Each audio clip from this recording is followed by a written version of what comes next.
Hello friends, welcome to my YouTube channel. ಇವತ್ತಿನ ವಿಡಿಯೋದಲ್ಲಿ rasam rice ಜೊತೆ ನಂಚ್ಕೊಳ್ಳೋಕ್ಕೆ ಹಾಗೂ ಚಪಾತಿ, ರೊಟ್ಟಿ, ಪೂರಿ ಜೊತೆ ಬೆಸ್ಟ್ ಕಾಂಬಿನೇಷನ್ ಆಗಿರುವಂತಹ ಬೆಂಡೆಕಾಯಿ ಪಲ್ಯನ ತುಂಬಾ ಈಸಿಯಾಗಿ ಸಿಂಪಲ್ ಮೆಥಡ್ನಲ್ಲಿ ಸಖತ್ ಟೇಸ್ಟಿಯಾಗಿ ಮಾಡ್ಕೋಬೋದಂತಾದ ಬೆಂಡೆಕಾಯಿ ಪಲ್ಯನ ಯಾವ ರೀತಿ ಮಾಡೋದು ಅಂತ ತಿಳಿಸ್ಕೊಡ್ತಾ ಇದ್ದೀನಿ. ಬನ್ನಿ ಯಾವ ರೀತಿ ಮಾಡ್ಕೊಳ್ಳೋದು ಅಂತ ನೋಡೋಣ.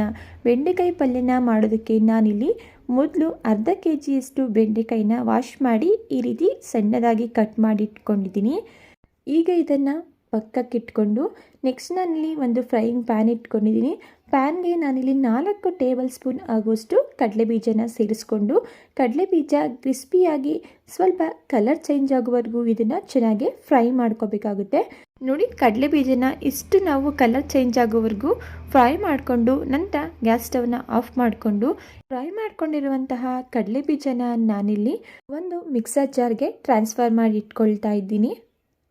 ಫ್ರೈ ಮಾಡ್ಕೊಂಡಿರುವಂತಹ ಕಡಲೆಬೀಜದ ಜೊತೆ ಮಿಕ್ಸರ್ ಜಾರ್ಗೆ ನಾನಿಲ್ಲಿ 2 ಟೀ ಸ್ಪೂನ್ ಆಗುವಷ್ಟು ಧನಿಯಾ ಪೌಡರ್, 1 ಟೀ ಸ್ಪೂನ್ ಆಗುವಷ್ಟು ಚಿಲ್ಲಿ ಪೌಡರ್, ನೀವು ನಿಮ್ಮ ಖಾರಕ್ಕೆ ಅನುಗುಣವಾಗಿ ಚಿಲ್ಲಿ ಪೌಡರ್ನ ನೋಡಿಕೊಂಡು ಸೇರಿಸ್ಕೋಬೋದು. ಹಾಗೆ ಸ್ವಲ್ಪ ಅರಿಶಿಣದ ಪುಡಿ, ರುಚಿಗೆ ತಕ್ಕಷ್ಟು ಉಪ್ಪು, ಇಷ್ಟನ್ನು ಸೇರಿಸಿ ಇದನ್ನು ಯಾವುದೇ ರೀತಿಯ ನೀರನ್ನು ಸೇರಿಸದೆ ನೈಸಾಗಿ ಪೌಡರ್ ಮಾಡ್ಕೊಳ್ತಾ ಇದ್ದೀನಿ. ಸಾರಿ, ನಾನಿಲ್ಲಿ ಬೆಳ್ಳುಳ್ಳಿನ ಸೇರಿಸೋದನ್ನು ಮರ್ತುಬಿಟ್ಟಿದ್ದೆ. ನಾನು 1 ಗೆಡ್ಡೆಯಷ್ಟು ಬೆಳ್ಳುಳ್ಳಿನ ಸೇರಿಸಿ ಈ ರೀತಿ ಇದನ್ನು ಪೌಡರ್ ಮಾಡ್ಕೊಳ್ತಾ ಇದ್ದೀನಿ. ಸ್ವಲ್ಪ ಲೈಟಾಗಿ ಕ್ರಾಸ್ ಇದ್ದರೂ ಪರವಾಗಿಲ್ಲ, ಈ ರೀತಿ ಪೌಡರ್ ಮಾಡ್ಕೋಬೇಕಾಗುತ್ತೆ. ಎಲ್ಲ ಇಂಗ್ರೀಡಿಯೆಂಟ್ಸ್ನು ಮಿಕ್ಸರ್ ಜಾರ್ಗೆ ಸೇರಿಸಿದಾಗ ಬೆಳ್ಳುಳ್ಳಿನೂ ಸಹ ಮರೀದೆ ಸೇರಿಸ್ಕೊಳ್ಳಿ. ನೆಕ್ಸ್ಟ್ ಇದನ್ನು ಪಕ್ಕಕ್ಕಿಟ್ಕೊಂಡು ಒಂದು ಫ್ರೈಯಿಂಗ್ ಪ್ಯಾನ್ ಇಟ್ಕೊಂಡಿದ್ದೀನಿ.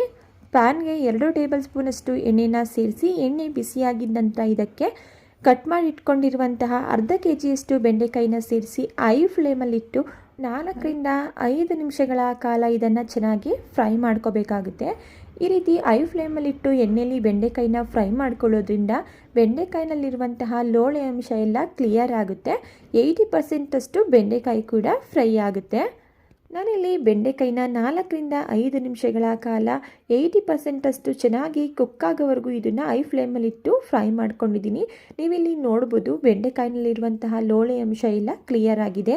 ಈಗ ಇದನ್ನು ಒಂದು ಬೌಲ್ಗೆ ಟ್ರಾನ್ಸ್ಫರ್ ಮಾಡಿ ಇಟ್ಕೊಳ್ತಾ ಇದ್ದೀನಿ. ನಂತರ ನಾನಿಲ್ಲಿ ಅದೇ ಪ್ಯಾನ್ಗೆ 1 ಟೇಬಲ್ ಸ್ಪೂನ್ ಆಗೋಷ್ಟು ಎಣ್ಣೆನ ಸೇರಿಸ್ಕೊಂಡು ಎಣ್ಣೆ ಬಿಸಿಯಾಗಿದ್ದ ನಂತರ ಸ್ವಲ್ಪ ಕರಿಬೇವಿನ ಸೊಪ್ಪು, ಗ್ರೈಂಡ್ ಮಾಡಿ ಇಟ್ಕೊಂಡಿರುವಂತಹ ಮಸಾಲ ಪೌಡರ್ನ ಸೇರಿಸ್ಕೊಂಡು ಮಸಾಲ ಪೌಡರ್ನಲ್ಲಿರುವಂತಹ ಹಸಿ ಸ್ಮೆಲ್ ಹೋಗೋವರೆಗೂ 2 ನಿಮಿಷಗಳ ಕಾಲ ಇದನ್ನು ಚೆನ್ನಾಗಿ ಫ್ರೈ ಮಾಡ್ಕೊಳ್ತಾ ಇದ್ದೀನಿ.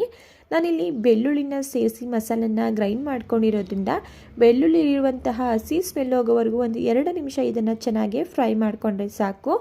ನಂತರ ಇದಕ್ಕೆ ನಾವು ಫ್ರೈ ಮಾಡಿ ಇಟ್ಕೊಂಡಿರುವಂತಹ ಬೆಂಡೆಕಾಯಿನ ಸೇರಿಸಿ ಮೀಡಿಯಂ ಫ್ಲೇಮಲ್ಲಿ ಇಟ್ಟು 4ರಿಂದ 5 ನಿಮಿಷಗಳ ಕಾಲ ಮಸಾಲ ಪೌಡರ್ ಜೊತೆ ಚೆನ್ನಾಗಿ ಹೊಂದ್ಕೊಳ್ಳೋ ರೀತಿ ಮಿಕ್ಸ್ ಮಾಡ್ಕೊಳ್ಬೇಕು. ಇದಕ್ಕೆ ಮಿಕ್ಸರ್ ಜಾರ್ನ ತೊಳೆದು 2 ಟೀ ಸ್ಪೂನ್ ಆಗುವಷ್ಟು ನೀರನ್ನು ಸೇರಿಸ್ಕೋಬೋದು. ನಾನಿಲ್ಲಿ 2 ಟೀ ಸ್ಪೂನ್ ಆಗುವಷ್ಟು ನೀರನ್ನು ಸೇರಿಸಿ 4ರಿಂದ 5 ನಿಮಿಷಗಳ ಕಾಲ ಉಳಿದಿರುವಂತಹ 20% ಅಷ್ಟು ಬೆಂಡೆಕಾಯಿ ಚೆನ್ನಾಗಿ ಫ್ರೈ ಆಗೋವರೆಗೂ ಮೀಡಿಯಂ ಫ್ಲೇಮಲ್ಲಿಟ್ಟು ಫ್ರೈ ಮಾಡ್ಕೊಳ್ತಾ ಇದ್ದೀನಿ. ಕೊನೆಯದಾಗಿ ಇದಕ್ಕೆ ಸಣ್ಣದಾಗಿ ಕಟ್ ಮಾಡಿ ಇಟ್ಕೊಂಡಿರುವಂತಹ ಸ್ವಲ್ಪ ಕೊತ್ತಂಬರಿ ಸೊಪ್ಪನ್ನು ಸೇರಿಸಿ ಮಿಕ್ಸ್ ಮಾಡಿಕೊಂಡು ಗ್ಯಾಸ್ ಸ್ಟವ್ನ ಆಫ್ ಮಾಡಿಕೊಂಡ್ರೆ ಸಿಂಪಲ್ ಹಾಗೂ ಸಖತ್ ಟೇಸ್ಟಿಯಾಗಿರುವಂತಹ ಬೆಂಡೆಕಾಯಿ ಪಲ್ಯ ರೆಡಿ ಆಯಿತು.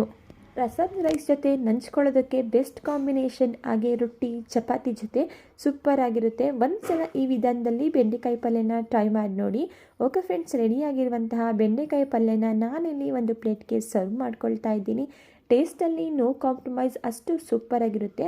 ಒಂದ್ಸಲ ಈ ಬೆಂಡೆಕಾಯಿ ಪಲ್ಯನ ಮಿಸ್ ಮಾಡದೆ ಟ್ರೈ ಮಾಡಿ ನೋಡಿ. ಇವತ್ತಿನ ಸಿಂಪಲ್ ಆ್ಯಂಡ್ ಟೇಸ್ಟಿ ಬೆಂಡೆಕಾಯಿ ಪಲ್ಯ ರೆಸಿಪಿ ನಿಮಗೆ ಇಷ್ಟ ಆಗಿದೆ ಅಂತ ಭಾವಿಸ್ತಾ ಇದ್ದೀನಿ. ಇಷ್ಟ ಆಗಿದ್ದರೆ ರೆಸಿಪಿಗೆ ಒಂದು ಲೈಕ್ ಮಾಡಿ. ಇದೇ ರೀತಿ ಸಿಂಪಲ್ ಹಾಗೂ ಟೇಸ್ಟಿ ರೆಸಿಪಿಗಳಿಗಾಗಿ ದಯವಿಟ್ಟು ಚಾನಲ್ನ ಸಬ್ಸ್ಕ್ರೈಬ್ ಮಾಡಿಕೊಂಡು ಚಾನಲ್ಗೆ ಸಪೋರ್ಟ್ ಮಾಡೋದನ್ನು ಮರಿಬೇಡಿ.